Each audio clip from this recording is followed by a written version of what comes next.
Action. Et bien le bonjour. Bonjour tout le monde. Ça fait longtemps. Ça fait longtemps, hein. On n'a pas fait une vidéo. Ouais, 4 mois, on va dire 4 mois qu'on n'a pas fait une hein. vidéo ensemble. Exactement. Donc re-bonjour et re-bienvenue sur la chaîne Clubbar au cas où, hein. Voilà. Et puis nous on va parler de quelque chose qui nous fascine, comme d'hab, de cinéma. Tout à fait.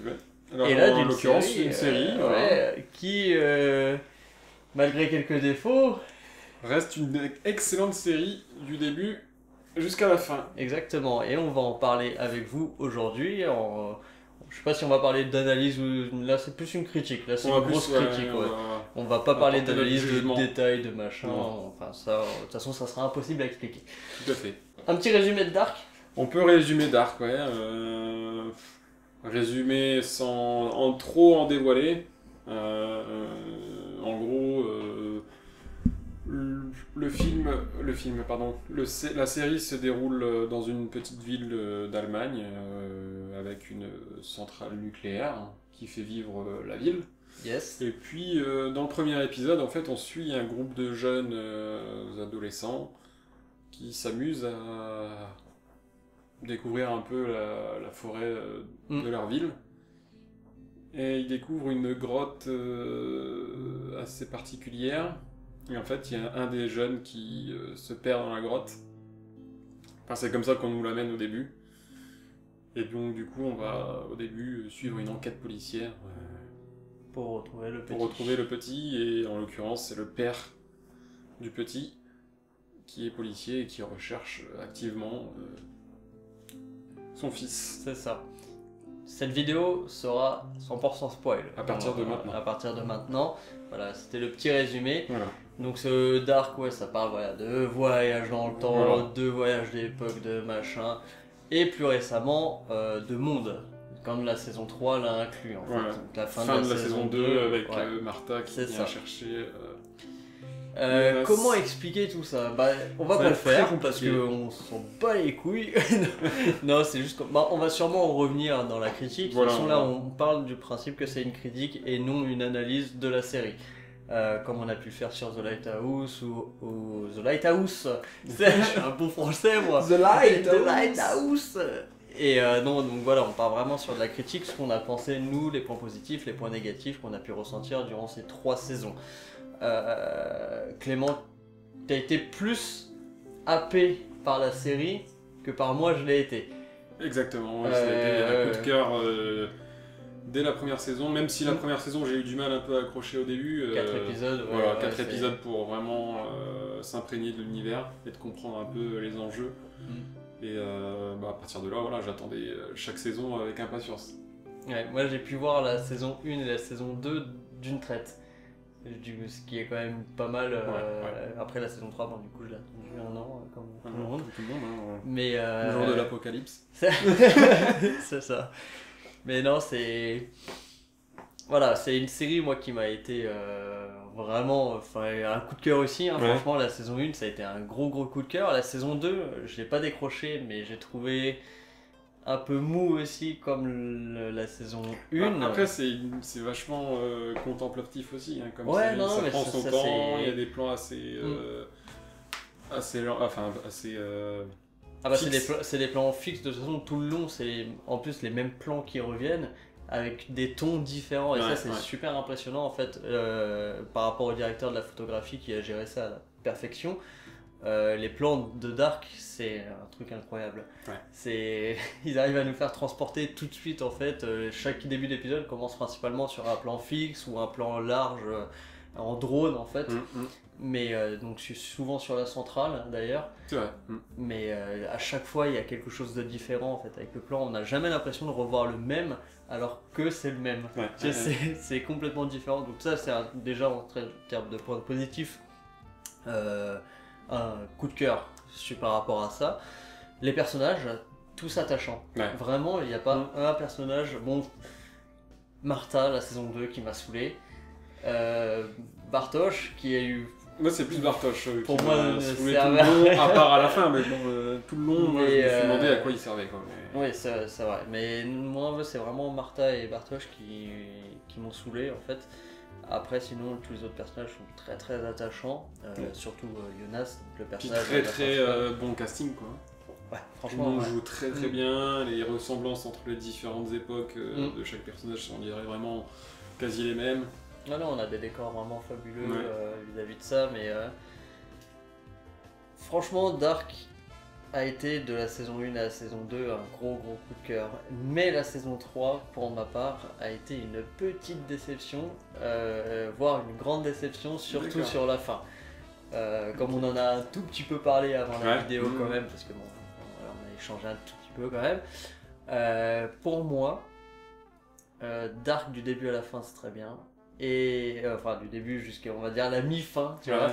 Et la fin en fait, il fallait qu'ils finissent la série d'une manière ou d'une autre, et pour moi ils ont opté pour quelque chose de plus classique, de moins original que tout ce qu'ils ont fait durant la série. De la saison 1 à la saison, on va dire 2.5, je vais dire 2.5 pour parler de la saison 3, de la mi-saison 3. La première partie de la saison. La première partie, ouais. Ils ont fait quelque chose d'assez original avec le voyage dans le temps, les époques, les machins, on va dire beaucoup d'inceste. Hein. C'est que ça. Il n'y a que ça. Il y a que ça. Toutes les familles c'est que de l'inceste. Donc ça c'est voilà, il fallait oser, c'était original, c'était bien fait, tout est cohérent, l'univers est cohérent, les personnages aussi. Mais la fin ils ont fait, on sait pas trop comment finir, j'ai l'impression. Donc si, parce que dès le début ils avaient déjà écrit tout le script. Ouais, ils avaient déjà écrit 3 saisons. Mais le truc c'est que, enfin tout le long on nous rabâche le cycle. Le cycle c'est important. Adam d'un côté, donc je vais pas expliquer qui est Adam ou quoi que ce soit. Mais Adam qui explique, donc on va dire le méchant de l'histoire. Après, il faut non, il n'y a pas de méchant, mais bon, ils l'ont amené comme ça, comme étant le méchant qu'il faut refaire la boucle, et après il faut la casser, machin. Et après la saison 3, donc il y a Martha vieille qui arrive, donc Eva. Qui veut continuer, perpétuer cette boucle juste pour son fils. Ouais. Tu vois, et ça déjà rien que ça m'a... Parce que lui pour moi le fils ne sert à rien, ils auraient ne pas le mettre, tu vois, ils auraient dû... ça aurait été la même chose quoi. Le fils tue des personnes par rapport à la boucle. Ouais, mais au final, il sert à rien, enfin faut se le dire, il sert pas, on le voit... Après les 3 derniers épisodes, on le voit plus, on n'en entend plus parler. Non, parce qu'il est pas si important que ça. Bah non, au final on nous barre pour dire que bon c'est l'origine, parce que de base ils disent que c'est l'origine, alors que au final non, ce n'est pas l'origine. Mais je trouve qu'ils auraient dû aller plus loin dans ce mouvement-là de le fils, Martha qui veut continuer cette boucle parce que il y a son fils, et pour sauver son fils, c'est quand même une histoire assez touchante, émouvante en fait. De continuer un cycle perpétuel et qui est un cycle pourri au final en plus. Et mais enfin je sais pas, j'ai trouvé ça un peu moisi. Et la fin pour moi qui est malheureusement une déception vis-à-vis du fait justement de je pense que ça, en fait le fait que Martha veuille sauver son fils, ça fait écho à la fin où c'est celui qui a justement créé les deux mondes qui sauve son fils. Oui, en fait, je pense que c'est ça en fait, on peut le voir comme ça, ouais. Le lien qu'il y a entre ces deux histoires, ces deux mondes-là. Juste pour revenir du coup sur la fin, en fait, on a donc l'horloger Thanaos qui, une fois qui a perdu en fait donc son fils, sa belle-fille et sa petite-fille, tente de les faire revenir à la vie en créant une machine à voyager dans le temps. Ouais. Sauf que petit problème technique avec la machine, ça détruit son monde pour le diviser en deux en fait. Ouais. Et ça crée donc le monde 1 avec Jonas et le monde 2 avec Martha où Jonas n'existe pas. Donc ça c'était vachement intéressant, c'était vachement de voir comment Jonas allait être représenté donc, dans ce monde-là alors qu'il n'existait pas et comment il allait s'en sortir. Donc ça franchement une très bonne idée. Mais arrivé sur la fin, on nous dit non en fait il existe le monde originel et il faut que Jonas et Martha y aillent pour empêcher que le fils machin meure. Et pour éviter que Thanaos, donc l'horloger, Thanaus ou Thanaos, je sais plus, je crois que c'est Thanaos qui dit évite de reproduire l'erreur et ne fabrique pas la machine à voyager dans le temps. C'est quelque chose fait, du coup il ne la fabrique pas. En tout cas pas encore. Parce que ça on sait pas après. Mais voilà, du coup, ils y vont, donc ils sauvent le temps, quoi, ils sauvent l'espace-temps, et eux disparaissent, et machin, ça crée, voilà, ça, en fait, la belle vie je continue. pense que la boucle n'a jamais existé, mais elle a existé en même temps. Attends, j'ai fini Dark, c'est pas pour remonter. Non, mais ce que je vais expliquer par là, c'est que sans la boucle, il n'aurait pas sauvé son fils. Oui, oui, c'est sûr. Oui, sans la boucle s'est créée pour justement que la boucle se défasse pour sauver son fils derrière. Non, oui, ouais. Si vraiment, ouais, tu vois ce que je veux dire ? Il était pas là. Enfin, si la boucle n'avait jamais eu lieu, son fils serait toujours mort. Lui, oui, forcément. Donc, en fait, la boucle a eu lieu parce qu'il a réussi à sauver son fils, mais elle n'a jamais eu lieu parce que justement, il a réussi à sauver son fils. Ah, il a réussi, oui. Ouais, dans les deux cas, oui, c'est... Et en fait, Thanos ne sait même pas lui-même qu'il a... Ah non, lui, pour lui, c'est... Enfin, voilà, pour lui, il s'est juste écoulé... Mais il a fallu qu'il y ait la boucle pour qu'il sauve son fils. Exact, ouais. Exact. Non, c'est ça que j'ai trouvé dingue, en fait. Après, oui, c'est super intéressant, enfin, c'est super bien ficelé, tout est ficelé parfaitement. Mais voilà, moi, je suis juste déçu, en fait, de la fin.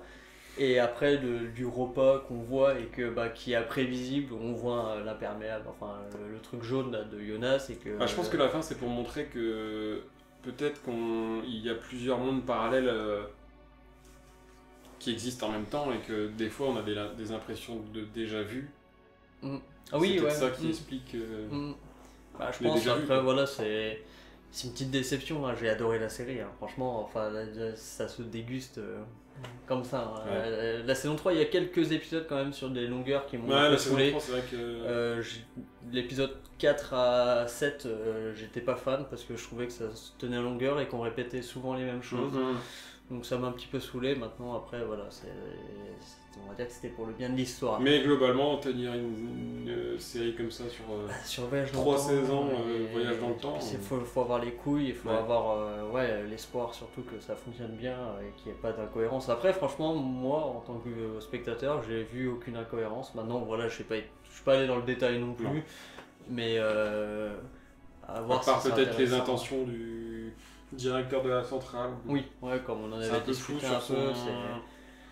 Sur son histoire, qu'on n'en sait pas plus, c'est dommage. Mais... Je me rappelle plus si on sait qui l'a tué.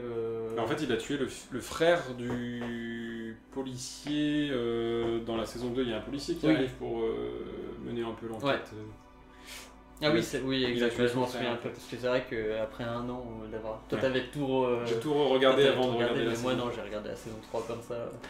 J'avais juste regardé un petit récap, mais le récap était un peu pourri. D'ailleurs, récap de Netflix, désolé, mais le récap de Netflix c'était pourri.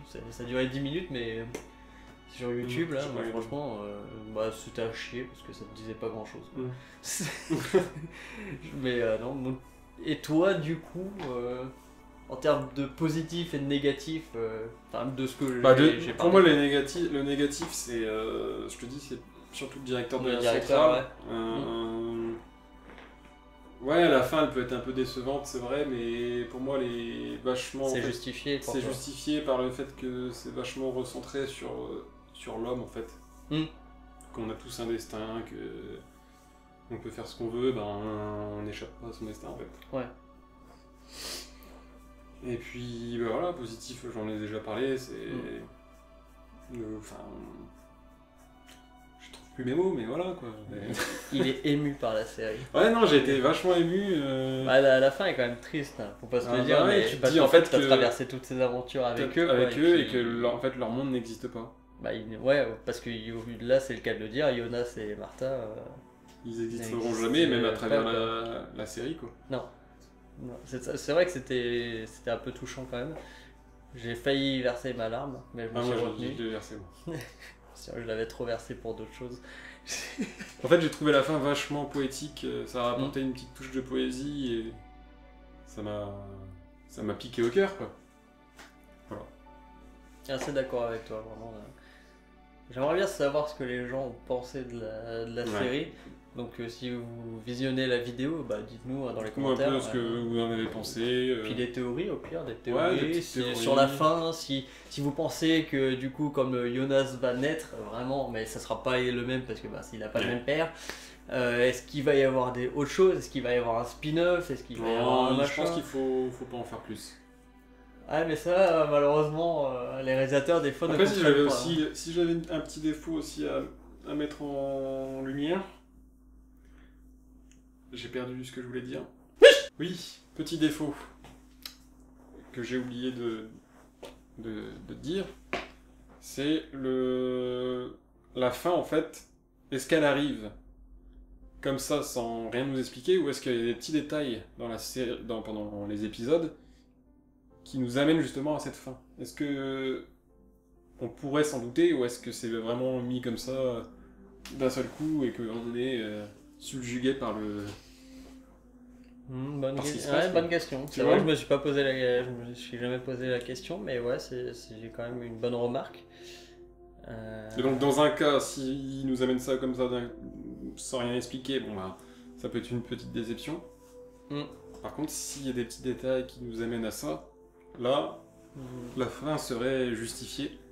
Je pense qu'on a quelques détails. Après, je sais que dans la saison 3, ça amène à ça, mais dans les autres saisons, je sais pas du tout. Il faudrait revoir les passages avec Tanaus, justement, en fait, pour savoir s'il y a des petits liens. Parce que je pense qu'avec Charlotte, justement, quand il la rencontre vraiment la première fois, ça se trouve, il y a quelques...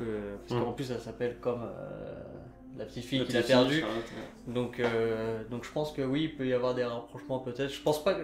Franchement, venant des réalisateurs, je pense pas que ce soit mené comme ça, tu vois. Je pense pas que ce soit, bon, ouais, et puis, allez, prenez la fin, quoi. Tu vois, c'est amené comme ça, sinon, prenez la fin, je vous la donne, cassez-vous, quoi. Ouais, il y aurait des petits... Je pense qu'il y a des petits détails, des petits mots, des petits dialogues qui font dire que... Ça amène à ça, quoi.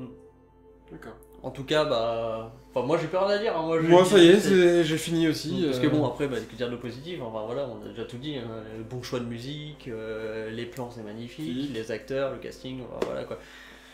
C'est bien géré, une bonne petite série Netflix qu'on peut se faire... Pour moi, c'est la meilleure série Netflix sur la plateforme. Oui, carrément. Bon, après, ouais, ils ont pas non plus énormément de cœur. Non, ouais, la même. Hein. La même. Ouais, bravo que ce soit produit du coup par Netflix, qu'ils ont bien... Puis bravo au réalisateur surtout. Parce que bon, Netflix, ils ont juste... il a aussi écrit le scénario, je crois. Mais il me semble qu'il a fait un peu de tout. Et j'imagine bien le brainstorming dans Dark quand même. C'était bon, bah alors là on va le voyager en temps. Alors par contre, elle, du coup, sa fille c'est sa mère, et la mère c'est sa grand-mère, et machin, et tout ça. Oui, parce que Charlotte est sa propre grand-mère. Voilà, ouais, si vous l'avez pas compris, du coup, donc Elisabeth, donc sa fille, mais aussi sa mère, accouche de Charlotte, du coup, ce qui fait que Charlotte est la grand-mère de Charlotte, donc d'elle-même. Salut! À bientôt!